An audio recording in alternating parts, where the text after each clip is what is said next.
region.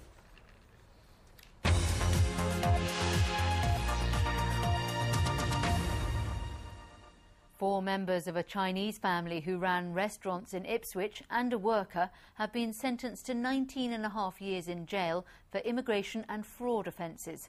They were caught after a raid by the police, border agency and trading standards. October 2007, Yung Fat Pun sets off the fire alarm in the Temptation Chinese buffet in Ipswich. It's the raid, and the alarm is a signal for illegal workers from China and Malaysia to take off their uniforms. 5 months later, there was another raid at the Lucky Star takeaway in Ipswich. Here, workers were cowering under the counter and hiding in the loft. The Pun family and one of their staff were found guilty of employing illegal immigrants, money laundering and selling counterfeit goods. The head of the family and the business is Feng Woon Pun. He was given 6 years. His wife, Kim Tai Wong, 2.5 years. Their son, Young Fat Pun, 4 years. Their daughter, Xiao Yi Pun, 3 years. And Ivy Ong, a manager, was jailed for 3 years. Before passing sentence, the judge said that all the defendants were prepared to ignore the law and take any opportunity to make money. All of you, he said, chose to participate in criminal acts, and not one had the courage to be cross-examined.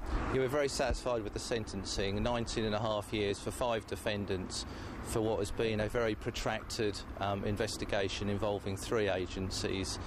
Very pleased, clearly an organised crime group involved in multiple offences. The judge said he could give the group little credit when sentencing because they refused to plead guilty and instead went to trial and then refused to give evidence. 2 of them will be deported when they're out of jail.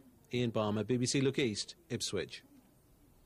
The police in Norfolk have confirmed a body found in the River Yare near Great Yarmouth is that of Derek Tempest, who'd been reported missing. The discovery was made last week by a member of the public. Derek Tempest went missing from Great Yarmouth last October. Police believe the father of 3 was murdered. His disappearance led them to this garage in Camden Place, a place he was known to have visited. A few days after he went missing, 2 men were found dead inside. The police believe Derek Tempest was killed here.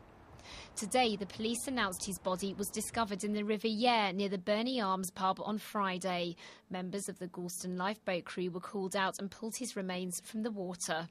There was an object that could have been a mannequin or a body. Our helmsman went overboard from the lifeboat, got across the mud and ascertained that it was indeed a badly composed body. A post-mortem which took place this afternoon was unable to establish the cause of his death.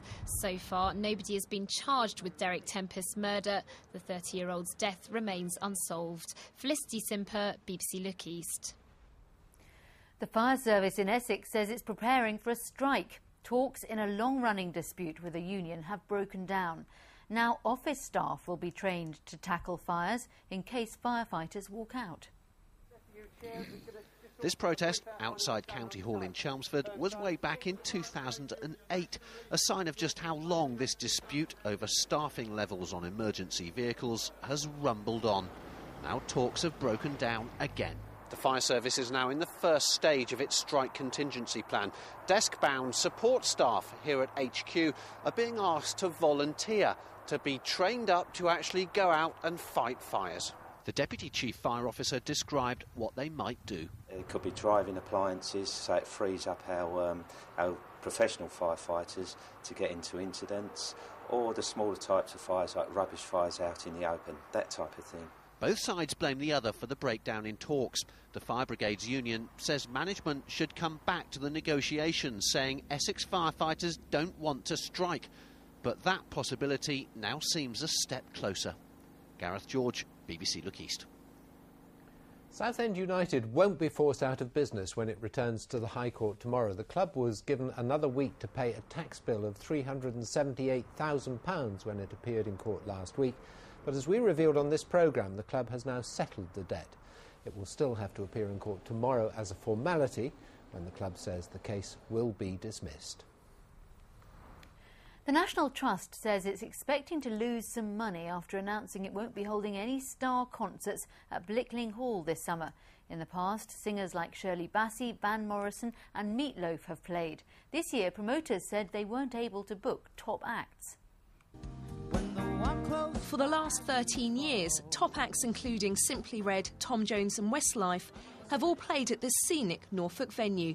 But this year, Blickling Hall won't be having any star concerts. The National Trust licensed this site to a promoter, and at the moment we've not been able to secure any new acts to come this year. We are expecting some loss, but because the concert series is only one strand of income for us, we hope there won't be too much shortfall at the end of the financial year. The big music concerts should be back at Blickling next year, but tickets are selling well at other big music events. The V Festival at Highlands Park in Chelmsford sold out in just 90 minutes. Fans booking early to see headliners Kings of Leon and Kasabian. 2 of the Thetford Forest gigs have sold out, Keen and Simply Red, but tickets are still available for other acts.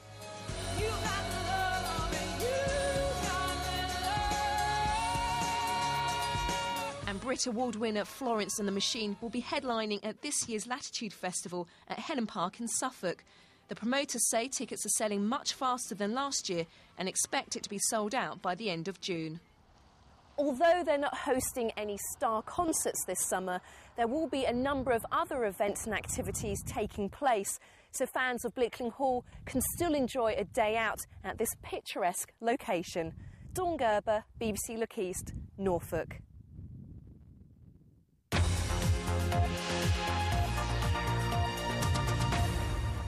You're watching Look East from the